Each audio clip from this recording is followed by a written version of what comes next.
9. La autoridad y el aventurero. El último capítulo trató de la demostración de que la ortodoxia no es solamente, como se ha dicho con frecuencia, el único guardián seguro de la moralidad o del orden, de la innovación o del adelanto.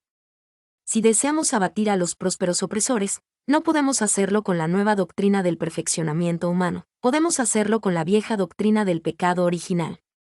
Si queremos desarraigar crueldades inherentes o reelevar poblaciones perdidas, no podemos hacerlo con la teoría científica de que la materia precede a la mente. Podemos hacerlo con la teoría sobrenatural de que la mente precede a la materia. Si especialmente deseamos despertar a la gente a la vigilancia social y al incansable perseguimiento de la práctica, no podemos cooperar mucho insistiendo en el Dios inmanente o en la luz, porque a lo más estos son motivos de complacencia. Podemos colaborar mucho insistiendo en el Dios trascendente y en el resplandor volante y escurridizo, porque estos significan divino descontento. Si particularmente deseamos sostener la idea de un equilibrio generoso contra aquella de una terrible autocracia, instintivamente seremos trinitarios y no unitarios. Si deseamos que la civilización europea sea una invasión y un rescate, insistiremos en que las almas están en un verdadero peligro, en vez de insistir en que su peligro es ulteriormente imaginario. Y si queremos exaltar al paria y al crucificado, preferimos pensar que un verdadero Dios fue crucificado y no que lo haya sido un héroe o un sabio. Sobre todo si deseamos proteger al pobre, estaremos a favor de las reglas establecidas y de los dogmas claros. Las reglas de un club ocasionalmente están a favor del socio pobre. El grueso del club siempre está a favor del rico. Y aquí llegamos a la cuestión crucial que sinceramente concluye el tema. Un agnóstico razonable, si es que hasta aquí estuvo de acuerdo conmigo, justamente puede darse vuelta y decir, usted ha hallado una filosofía práctica en la doctrina de la caída. Muy bien, usted ha hallado un aspecto de la democracia, hoy peligrosamente descuidado, sensatamente afirmado en el pecado original, muy bien. Ha encontrado una verdad en la doctrina del infierno, lo felicito. Está convencido de que los adoradores de un Dios personal miran al exterior y son progresistas, los felicito. Pero aún suponiendo que aquellas doctrinas encierren aquellas verdades, ¿por qué no puede tomar las verdades y dejar las doctrinas? Concedido que toda la sociedad moderna está confiando demasiado en el rico porque lo piensa libre de debilidades humanas. Concedido que las épocas ortodoxas tienen grandes ventajas porque, creyendo en la caída, aceptan las debilidades humanas. ¿Por qué no puede simplemente aceptar las debilidades sin creer en la caída? Si usted ha descubierto que la idea de la condenación representa una saludable idea de peligro, ¿por qué no puede tomar simplemente la idea de la condenación? Si usted ve claramente la almendra del sentido común en la cáscara del cristianismo, ¿por qué simplemente no tomar la pepita y dejar la cáscara? ¿Por qué no puede, para emplear la jerigonza periodista que yo de la escuela agnóstica, me avergüenzo un poco de usar, ¿por qué no puede simplemente tomar lo que es bueno del cristianismo, lo que usted puede calificar de apreciable, lo que puede comprender y dejar todo lo demás, todos los dogmas absolutos que en su naturaleza son incomprensibles? Esta es la verdadera pregunta. Esta es la última pregunta, y es un placer tratar de contestarla. La primera respuesta es sencillamente decir que soy un racionalista. Me gusta tener alguna justificación intelectual para mis intuiciones. Si estoy tratando al hombre como a un ser caído, para mí es una conveniencia intelectual creer que cayó, y por alguna curiosa razón psicológica encuentro que puedo ocuparme mejor del ejercicio del libre albedrío del hombre, si creo que lo posee. Pero en este asunto soy aún más definidamente racionalista. Mi propósito no es convertir este libro en una corriente apologética cristiana. Me gustaría encontrarme con los enemigos del cristianismo en aquellas más adecuadas arenas. Aquí solo estoy dando cuenta de mi propio crecimiento en la certeza espiritual. Más puedo hacer una pausa para observar que cuanto más vi de los argumentos meramente abstractos contra la cosmología cristiana, menos bien pensé de ellos. Quiero decir que habiendo hallado que la atmósfera moral de la encarnación era sentido común, miré a los argumentos intelectuales establecidos contra la encarnación y los hallé como un sinsentido. Por si acaso los argumentos pudieran sufrir por los hechos. El seglar no es reprochable porque sus objeciones contra el cristianismo sean miscelánicas y pequeñas. Precisamente esos pequeños pedacitos son los que convencen a la mente. Quiero decir que un hombre puede convencerse de su filosofía mucho menos con 4 libros que con un libro, una batalla, un paisaje y un viejo amigo. El hecho de que las cosas sean de distinta especie precisamente aumenta la importancia del hecho que todas señalen una misma conclusión. Hoy el anticristianismo del hombre medianamente educado, para hacerle justicia, casi siempre proviene de esas experiencias sueltas pelo vivientes. Solo puedo decir que mis experiencias en pro del cristianismo son de la misma vívida pero variada especie que las de aquel que las tiene en contra del cristianismo. Porque cuando observo esas varias verdades anticristianas, simplemente descubro que ninguna es verdadera. Descubro que la verdadera marea y fuerza de los hechos fluye hacia el otro lado. Tomemos casos. Muchos hombres modernos sensatos deben haber abandonado el cristianismo bajo la presión de 3 convicciones convergentes tales como estas. Primera, que los hombres, con su figura, su estructura y su sexualidad, son muy semejantes a las bestias, mera variedad del reino animal. Segunda, que la religión primitiva nació de la ignorancia y del temor. Tercera, que los sacerdotes han entenebrecido a las sociedades con la amargura y la melancolía.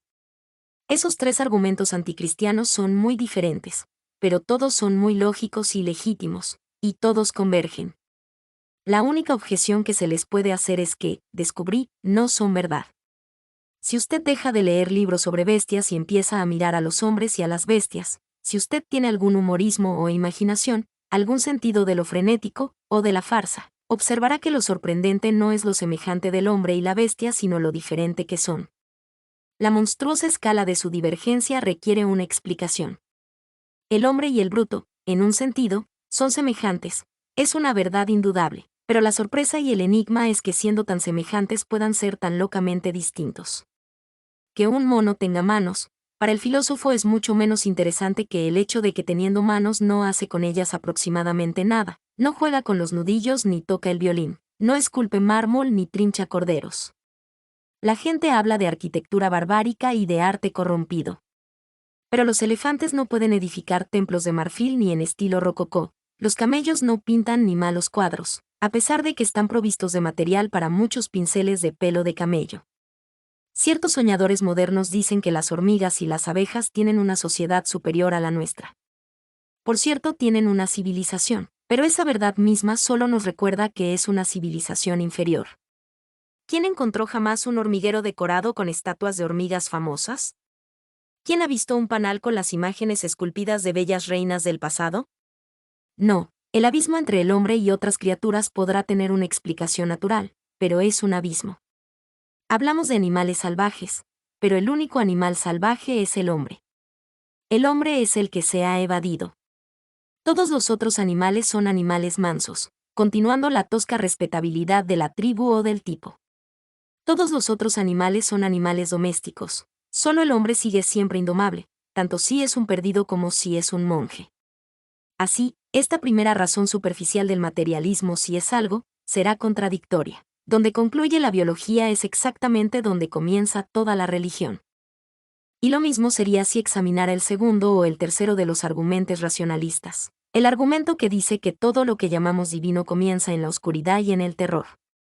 Cuando intenté examinar los fundamentos de esta idea moderna, encontré simplemente que no lo sabía. La ciencia no sabe nada del hombre prehistórico, por la excelente razón de que es prehistórico. Unos pocos profesores optaron por conjeturar que cosas tales como los sacrificios humanos una vez fueron inocentes y comunes. Más de ello no existe evidencia directa y la pequeña cantidad de evidencia indirecta que existe es muy hacia el otro lado. En las leyendas más antiguas que poseemos, tales como la de Isaac e Efigenia, el sacrificio humano no es presentado como algo antiguo y generalizado sino más bien como algo reciente, como una extraña y aterrante excepción sombríamente ordenada por los dioses. La historia no dice nada, y todas las leyendas dicen que en los primeros tiempos la tierra era más buena. No hay tradición del progreso, pero toda la especie humana tiene una tradición de la caída. Bastante ameno resulta que la misma diseminación de esta idea es usada contra su propia autenticidad. Hombres instruidos literalmente dicen que esta calamidad prehistórica no puede ser cierta porque cada raza de la especie humana la recuerda. No soy capaz de marchar al paso de estas paradojas. Y si tomamos el tercer ejemplo será lo mismo, la teoría de que los sacerdotes oscurecen y amargan al mundo. Miro al mundo y sencillamente descubro que no lo hacen. Aquellos países de Europa en los cuales todavía existe la influencia de los sacerdotes, son precisamente los países que todavía cantan y bailan al aire libre con arte y coloridas vestimentas. La doctrina y la disciplina católica puede que sean murallas, pero son las murallas que cercan un campo de juegos. El cristianismo es el único sistema que ha preservado al placer del paganismo. Podríamos imaginar algunos niños jugando en la llana cima herbosa de una elevada isla en el mar, mientras hubo un muro en torno. A los bordes de la colina pudieron brincar en cualquier juego frenético y convertir la cima en la más ruidosa de las nurseries.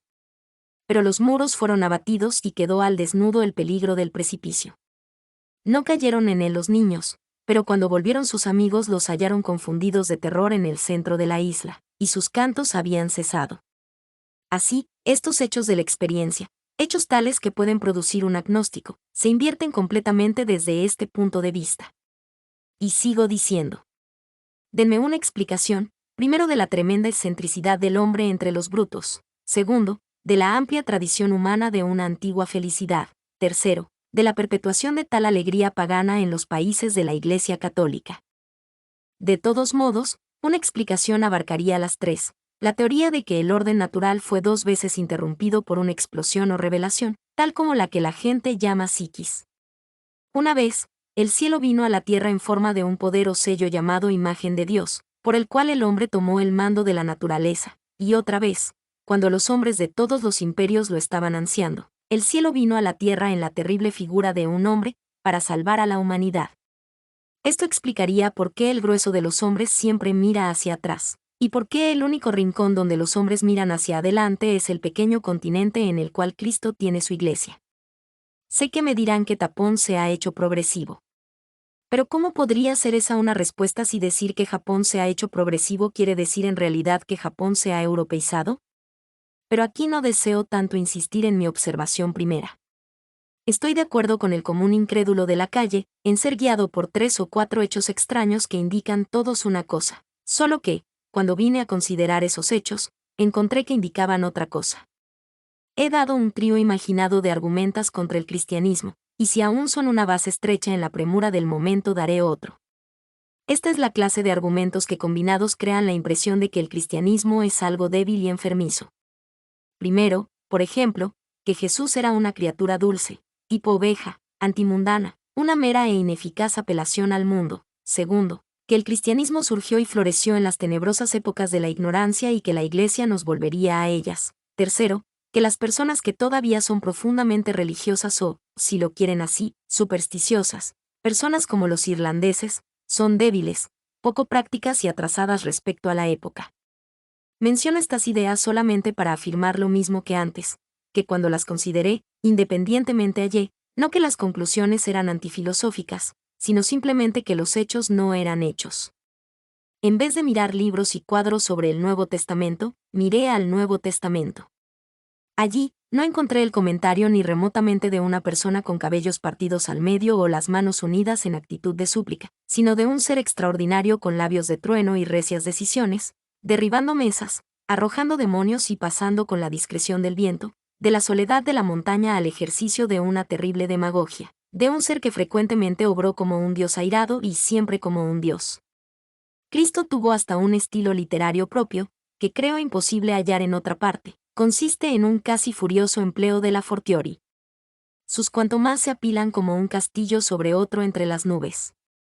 El estilo que se usa con Cristo ha sido quizás sabiamente dulce y sumiso. El estilo usado por Cristo es curiosamente gigantesco. Está lleno de camellos pasando por ojos de agujas y de montañas arrojadas al mar. Moralmente es igualmente terrorífico. Se llamó a sí mismo espada de exterminación y dijo a los hombres que adquirieran espadas aunque para ello debieran vender sus túnicas. Y el empleo de términos aún más salvajes en pro de la pasividad aumenta el misterio, y también aumenta la violencia. No podemos explicarnos ese ser ni aún llamándole insano, porque la insania generalmente sigue un curso coherente. El maniático por lo general es un monomaníaco. Aquí debemos recordar la difícil definición que ya se dio del cristianismo. El cristianismo es una paradoja sobrehumana en la cual 2 pasiones opuestas pueden arder una junto a otra. En el lenguaje del Evangelio, la explicación que lo explica sería decir que es la vigilancia de alguien que desde una altura sobrenatural contempla una síntesis muy sorprendente. En orden sigo al próximo ejemplo ofrecido, la idea de que el cristianismo pertenece a las épocas oscuras. Aquí no me satisfice leyendo generalizaciones modernas. leí una pequeña historia.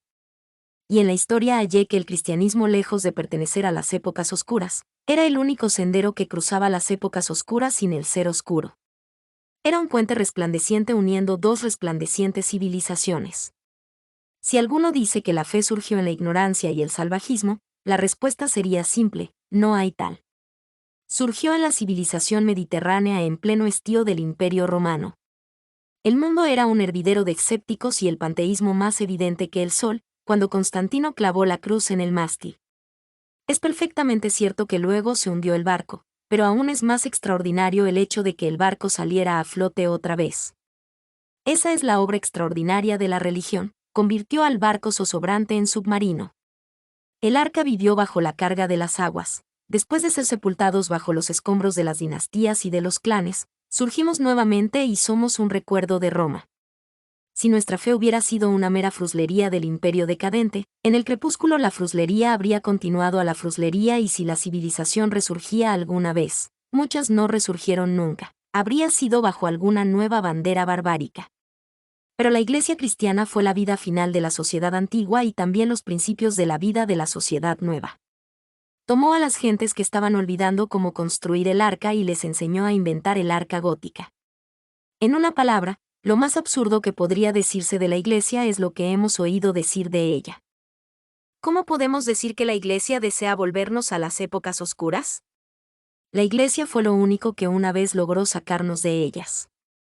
Agregué a este segundo trío de objeciones un ejemplo ocioso sugerido por aquellos que sienten que personas como los irlandeses están debilitados y estacionados por las supersticiones. Lo agregué solamente porque este es un caso peculiar de testimonio de un hecho, que resulta ser declaración de una falsedad. Constantemente se dice que los irlandeses no son prácticos. Pero si por un momento nos contenemos para no considerar lo que se dice de ellos y miramos lo que hacen, veremos que los irlandeses no solo son prácticos sino también penosamente exitosos. La pobreza de su país, la minoría de sus sujetos, son simplemente condiciones bajo las cuales se les pide que trabajen, pero ningún otro grupo del Imperio Británico ha hecho tanto como ellos en condiciones tan desfavorables. Los nacionalistas fueron la única minoría que logró jamás desviar ingeniosamente de su senda a todo el Parlamento británico. En estas islas, los labriegos irlandeses son los únicos pobres hombres que han forzado a sus patrones a agachar la cabeza. Estas gentes, a quienes llamamos cabalgaduras del clero, son los únicos británicos que no serán cabalgaduras de los caballeros. Y cuando vine a considerar el actual carácter irlandés, el caso era el mismo. Los irlandeses son campeones en las profesiones más arduas: el comercio del hierro, el abogado, el soldado. En todos los casos, por consiguiente, vuelvo a la misma conclusión: el escéptico hacía bien en guiarse por los hechos, solo que no había observado los hechos. El escéptico es demasiado crédulo, cree en los diarios y hasta en las enciclopedias. Otra vez los tres asuntos me dejaron tres interrogantes antagónicos. El escéptico intermedio quería saber cómo explicaba la observación del Evangelio, la conexión del credo con la oscuridad medieval y la impracticabilidad de la política del cristiano celta. Pero yo quise preguntar y preguntar con un ardor rayando en la urgencia: ¿qué es esta incomparable energía que se manifiesta primero en alguien que camina por la tierra como un juicio viviente, y esta energía que puede morir con una civilización agonizante y sin embargo puede forzarla a resucitar de la muerte, esta energía que pese a todo, puede inflamar la derrota del labriego con una fe tan firme en la justicia, que llega a obtener lo que pide en tanto que otros se alejan vacíos, en forma de que la isla más sin recurso del imperio actualmente puede prestarle ayuda? Hay una respuesta. Es una respuesta para decir que esa energía es en verdad ajena al mundo, que es psíquica o por lo menos uno de los resultados de un verdadero tumulto psíquico. La mayor gratitud y respeto son debidos a las grandes civilizaciones humanas, tales como la antigua civilización egipcia y la China existente. Sin embargo, no es cometer una injusticia con ellas decir que solamente la Europa moderna ha exhibido incesantemente una facultad de autorrenovación, ocurrida frecuentemente con los más breves intervalos, y que desciende hasta los más pequeños detalles de la edificación o de la indumentaria. Todas las otras sociedades mueren finalmente con dignidad.